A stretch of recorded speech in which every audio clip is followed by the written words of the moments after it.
تمام اذکار میں افضل ذکر قرآن کی تلاوت ہے، اس افضل کوئی ذکر نہیں ہے، یہ اللہ کی ذات سے نکل کر آیا ہے۔ سارے کلام قرآن کی اس طرح فوقیت ہے جس طرح اللہ تعالیٰ کو ساری مخلوق پر فوقیت ہے، اس طرح اللہ ساری مخلوق سے اعلیٰ ہے اور افضل ہے، اسی طرح اللہ کا کلام سارے کلاموں سے افضل ہے۔ لیکن یہ بات نوٹ کر لینا اور دماغ میں آج بٹھا لینا کہ قرآن صرف قرآن میں دیکھ کر پڑھنا ہے۔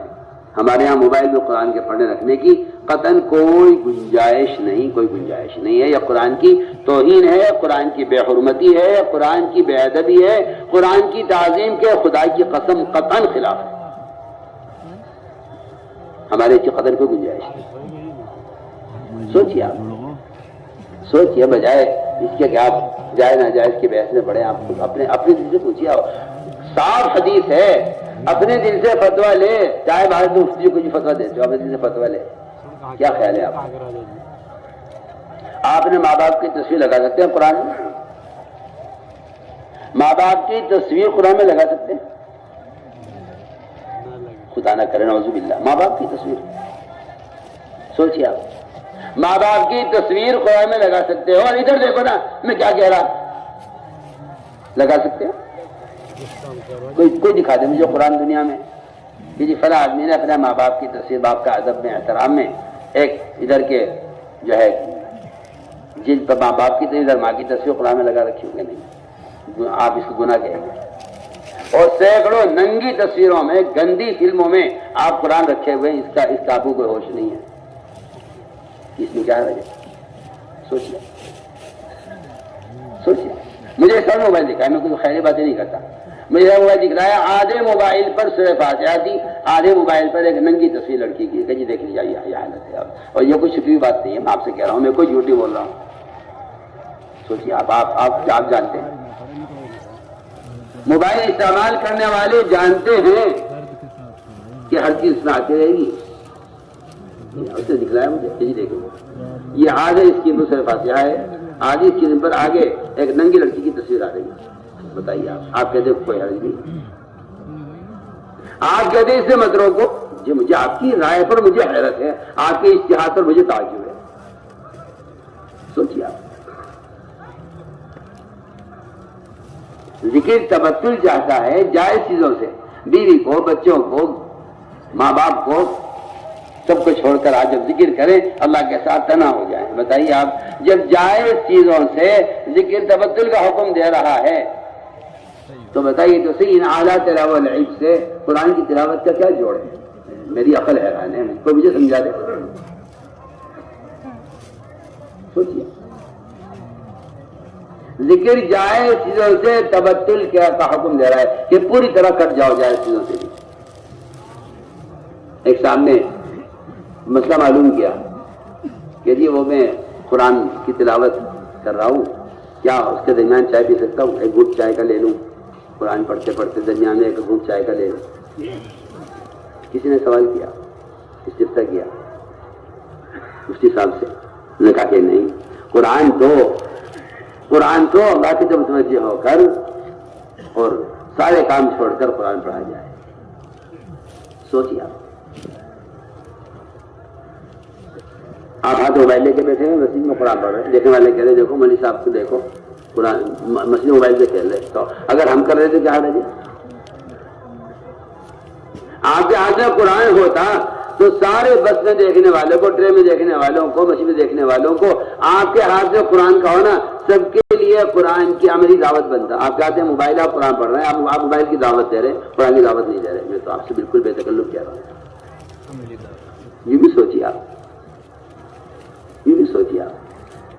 غور کیجیے، جائز ناجائز علماء جانے۔ میں تو آپ سے ادب کی، سنت کی، صحابہ کی، سلف صالحین کی بات کر رہا ہوں۔ سب اگر آپ میں ادب نہیں ہے تو آپ حرام میں مبتلا ہو جائیں گے۔ آپ پتہ نہیں کہاں سو رہے ہیں، بے ادبی آدمی کو محروم کر دیتی ہے۔ سوچیے آپ، جس قرآن کو نبی کے سینے میں اتارنے کے لیے جبرائیل نے آپ کے دل کو 4 مرتبہ زمزم سے دھویا ہے، 4 مرتبہ زمزم سے دھویا، جبکہ آپ کا دل سے زیادہ پاکیزہ ہے، آپ کا دل سب سے پاکیزہ ہے، سارے انبیاء سے صاف پاکیزہ آپ کا دل ہے۔ تحریر جبرائیل نے 4 مرتبہ چاہ کیا ہے آپ کے قلب کو اور زمزم سے اس کو دھویا ہے اندر سے، کس لیے؟ اس میں قرآن کو اتارنے کے لیے۔ آپ اسے گندے موبائل میں اتار کر کہتے ہیں اس میں کیا حرج ہے؟ سوچیے، سوچیے، عقل سے سوچیے، آپ کو یہ بھی کر لو، اس میں یہ بھی کر لو، آپ گھر میں برتن رکھ لو، اسے پیشاب بھی کرو، اسے پانی بھی پیو، کیا ایسا ہو سکتا ہے؟ آپ کے گھر میں پیشاب کا برتن الگ، پانی کا برتن الگ، یہ پانی پینے کا ہے، پیشاب کرنے کا ہے، اس کا کیا جوڑ ہے؟ میں تمہیں آپ سے کہہ رہا ہوں بھائی موبائل ہے دنیا کے کاموں کے لیے، آپ اسے تجارت کرو، اس پر آپ دنیا جان کے کام کرو، سہولت کی چیز ہے، آپ کسی سے رابطہ کرو، کسی سے فون کرو، بات کرو، ذکر کا موبائل کا، فلم کا موبائل کا، قرآن کا، ننگی تصویروں کا کیا جوڑ ہے؟ کوئی اگر سوچے، اور آپ نے کوئی حرج نہیں، تو آپ نے تو قرآن کی بے ادبی کا دروازہ کھول دیا، آپ کہتے ہیں کوئی حرج نہیں ہے۔ کہاں گے قرآن کی تعلیم؟ سوچیے، اس لیے میرے یہاں اس کی قطعاً کوئی گنجائش نہیں ہے کہ موبائل میں قرآن کا، خدا نہ کرے آپ کے موبائل میں قرآن کے پروگرام ہے تو قرآن کی عظمت شان کا تقاضا ہے کہ اس کو اس میں سے صاف کر دیا جائے، اس کرنے کی جگہ نہیں، صاف بات۔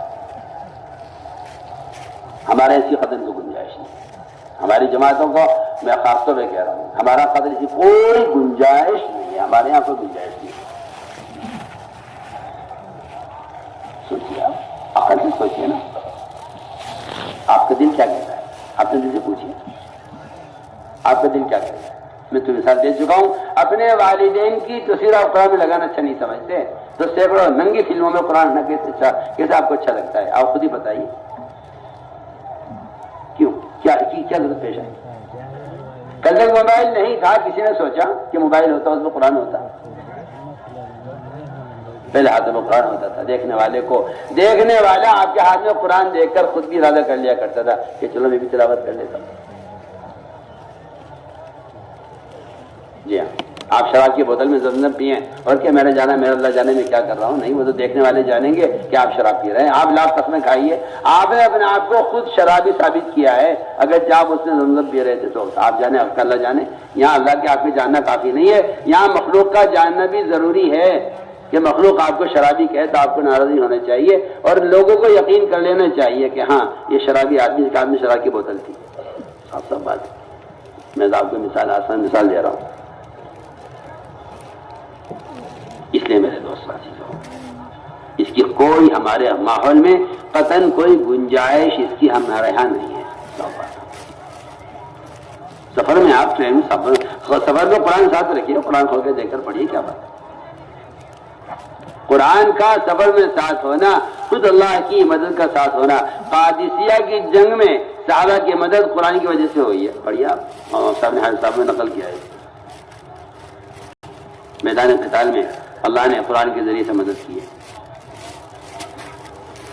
اس لیے ہم تاکید سے عرض کر رہے ہیں، اس طرح ہمیں قرآن کو صحیح کرنے کے حلقے لگانے ہیں،